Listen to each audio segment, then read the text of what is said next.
Hey, we live in South Gearing, and a lot of what we do is up in Scottsbluff. And one of the things I've noticed is when I cross the river, the North Platte, into Scottsbluff, sometimes I cross, like there are a number of ways to do that. They're all bridges, of course.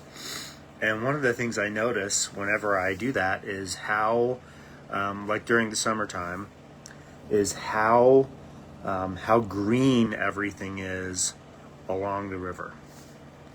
And that might be on like Five Rocks Road that turns into Avenue I where it's green, or Main Street, or the old Gearing Scottsbluff Gearing Highway. It's green. A lot of times I go out and I drive around the monument when I'm on my way to or from work, and I cross a bridge out there. And I notice that wherever the river is, things that are closest to the river are always green. And that's because they always have the nourishing water that they need. The roots are always refreshed, always receive the moisture and the nutrients from the river that they need. Galatians 5:13 says, "But you have been called to live in freedom, my brothers and sisters. But don't use your freedom to satisfy your sinful nature. Instead, use your freedom to serve one another."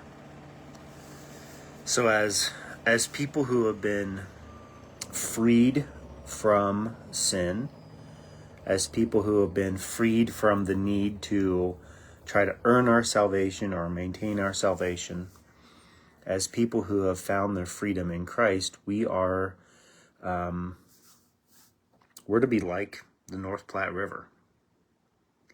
The people who are around us should experience what Paul is talking about here in verse 13.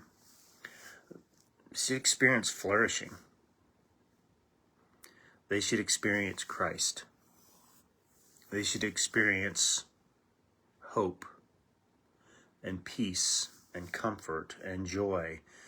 We're going to talk more about the fruit of the Spirit here in a few weeks, but the people who are around us when we are followers of Christ should be nourished by us.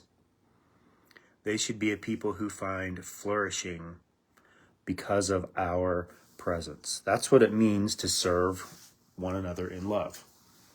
That's what it means to live faithfully the Christian life, is that there is flourishing coming from us. So what I would encourage you to do today, this week, next week, is to serve others in love, to allow them to experience the freedom that you have because of the work of Christ, not the freedom you have because of what you've done, but the freedom that you have because of the work of Christ, that they too would have freedom. Love you, praying with you, praying for you. See you soon.